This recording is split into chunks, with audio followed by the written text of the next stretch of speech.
Tu vois, tu te mets pas assez en avant. Montre ton cul quoi. Salut tout le monde, aujourd'hui on se retrouve pour une nouvelle vidéo. Et en fait cette semaine on était en bac blanc, donc on n'a pas trop eu le temps de faire plein de trucs et tout. Même hier j'ai passé un examen et tout, donc tu vois on dort la nuit et tout. Donc voilà, donc aujourd'hui on a décidé de vous faire une vidéo où on n'a pas besoin de faire un contenu hyper forcément recherché mais qui soit intéressante quand même. On va vous présenter nos 3 livres préférés qui nous ont le plus marqué, le plus influencé, etc. C'est parti.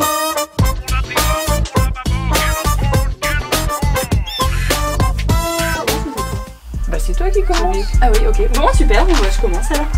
Alors mon premier livre, c'est moi, Nos joues de 10 ans divorcés, qui est sorti en 2009 aux éditions Michel Lafon. Et en fait c'est un petit livre qui fait une centaine de pages, qui raconte l'histoire du divorce de Nojo, du coup, de Nojo Dali. Sauf qu'elle avait 10 ans et en fait elle habite au Yémen et elle a été mariée de force à un homme 3 fois plus âgé qu'elle. Du coup elle s'est battue pour son divorce, elle est allée toute seule au tribunal, elle a fait les démarches toute seule après son procès. Son divorce a été très médiatisé et en 2008 elle a été élue femme de l'année par le magazine Glamour. Et du coup ce livre a donné beaucoup d'espoir aux épouses enfants finalement qui habitent au Yémen ou même dans d'autres pays. Et du coup c'est un récit facile à lire mais quand même touchant et qui nous donne une bonne émotion. Bonne émotion. Toi tu garantis de l'émotion directement et tout. Oui, il est forte. Je vais partir dans un domaine carrément différent et c'est un livre que j'ai déjà lu 3 fois. Oh non, on entend Julia qui a fermé sa porte. C'est pas grave. Bon bref, c'est un livre que j'ai déjà lu 3 fois et ça s'appelle... Attends, j'espère qu'on voit. Ça s'appelle Les 7 habitudes de ceux qui réalisent tout ce qu'ils entreprennent. Alors c'est un peu... le titre a l'air un peu commercial. Totalement même. Ça clique. Non mais c'est hyper commercial, même le truc avec l'œuf d'or et tout. Mais il est hyper intéressant parce que j'ai déjà lu 4 fois, tu vois, 3-4 fois. Et je le lis quasiment chaque été. J'ai même acheté un nouvel exemplaire car j'ai des pages qui sont super. Et en fait il t'explique plein de choses sur la façon dans laquelle tu peux réagir aux choses qui t'arrivent. Et c'est un peu stoïcien sa façon de voir les choses à l'auteur. Et ta façon de t'organiser dans la vie, de penser tes projets, Enfin en fait vraiment ça te permet d'avancer, même si tu te dis oui de toute façon j'ai pas appliqué ce qu'il dit et tout, en fait indirectement ça t'impacte quand même. Et après bon c'est comme tout livre de développement personnel, faut prendre du recul dessus. Mais vraiment je le kiffe de ouf, donc je vous le conseille trop. Et je pense qu'un jour je vous ferai une vidéo dessus parce que là j'ai pas trop le temps de développer quoi. Moi mon deuxième livre c'est un recueil de poèmes de Léopold Sédar Senghor, qui est un auteur de la négritude. Il est paru en 2013 aux éditions du Seuil.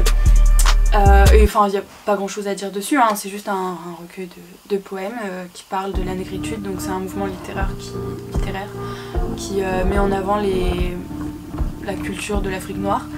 Et il y a beaucoup de poèmes sur les femmes, il y a des lettres aussi, enfin des lettres sous forme de poèmes. Et il est sympa à lire, ça s'appelle Chant d'ombre et je l'ai découvert. Je l'ai découvert l'année dernière parce que je devais le lire pour le français et je devais lire que 2 poèmes et au final j'ai tout lu et il est vachement bien, vraiment, voilà, j'ai rien d'autre à dire dessus. Et donc moi, mon deuxième livre c'est Jean-Paul Sartre, L'existentialisme est un humanisme. Ce livre je l'ai beaucoup aimé parce que c'est un des premiers livres de philo que j'ai lu. Et en fait c'était, en gros il a écrit un roman qui a fait un peu polémique à l'époque et du coup il a dû faire une conférence durant laquelle il s'est genre expliqué, tu vois, avec les gens qui étaient pas d'accord avec lui. Et donc ça explique la phrase l'existence précède l'essence. Et donc en gros il explique sa façon de voir les choses et notamment le fait que l'homme doit se responsabiliser et ne pas subir un déterminisme, parce qu'en gros l'essence c'est genre par exemple tu dis par essence l'homme est bon ou l'homme est mauvais, ça dépend de ta façon de penser. L'existence c'est des choix que tu fais dans ta vie, etc. Si tu dis que l'essence précède l'existence, en gros c'est déterminé à l'avance comment t'es et du coup ton existence sert à rien dans le sens où tu te responsabilises pas. Non mais en vrai comme ça c'est pas compréhensible, mais le livre est hyper bien parce qu'en gros c'est une conférence qui a été retranscrite à l'écrit, tu vois, donc c'est facile à comprendre, c'est un langage parlé. Polo. Et moi, mon dernier livre, c'est un livre de Boris Cyrulnik qui s'appelle Les vilains petits canards, et en fait il est sorti en 2004. C'est un livre qui recueille des témoignages de personnes lambda ou de personnes connues comme Maria Callas ou Georges Brassens, qui en fait c'est des témoignages des gens qui ont vécu des traumatismes dans leur vie mais qui ont su rebondir et se servir de ce traumatisme pour aller de l'avant et en faire une force. Et c'est très intéressant, et c'est un roman un peu aussi historique qui nous explique la résilience par exemple d'enfants qui étaient déportés pendant la Seconde Guerre mondiale. C'est un livre qui est très optimiste et qui est vraiment intéressant à lire. Il est pas facile à lire lui parce que c'est écrit tout petit et il est très long. Il faut relire plusieurs fois certaines phrases, et il est vraiment sympa, mais c'est pas un livre que tu lis l'été à la plage quoi. Mon dernier livre, c'est un peu déprimant le titre. Ça s'appelle Le Clôture de l'amour de Pascal Rambert. Ouais, on voit pas grand chose, c'est pas grave.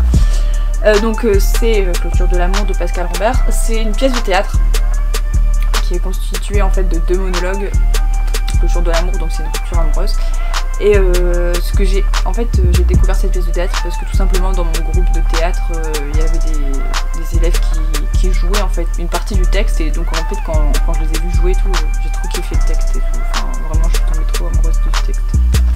Et donc je l'ai lu, et en fait c'est hyper moderne et simple la façon dont ils parlent de leur rupture, et c'est pas un bail genre ah tu m'as trompé, machin truc, puis tu le souhaites, hein, je suis pas d'accord, tu me crèves le cœur. Vraiment j'ai trouvé ça vraiment assez profond. Enfin des fois il y a des choses un peu choquantes dans la façon dont c'est dit, mais franchement j'ai trouvé ça hyper profond et tout. Et du coup pour le bac je joue donc une scène, enfin j'ai pris des extraits de cette pièce là pour jouer et du coup avec ma pote, et du coup je vais adapter aussi une partie de la pièce ouais, en vidéo qui sera projetée genre en même temps qu'on joue et tout. Et donc peut-être je vous ferai une vidéo sur ça, genre je verrai si ça rend vraiment bien ou pas. Après si tu veux quitter ton gars ou ta meuf et tout, il y a des punchlines à prendre frère, vraiment c'est pas mal hein. La vidéo est terminée. Voilà mon gars quoi, c'est terminé. Donc on vous dit à la semaine prochaine pour une nouvelle vidéo, et on attend vos avis genre sur nos vidéos de manière générale, parce que là du coup on est à la 4ème. Ouais, 4ème. Et donc on aimerait bien avoir vos avis, etc. On vous met toutes les références du livre, enfin des livres, en description et tout, comme ça vous avez pas besoin de noter. De vous faire des bisous, Tiffen vous fait des bisous. On vous fait tous des bisous. Ouais, on vous fait des bisous. Non mais en vrai les bisous faut qu'on arrête, enfin c'est juste nul.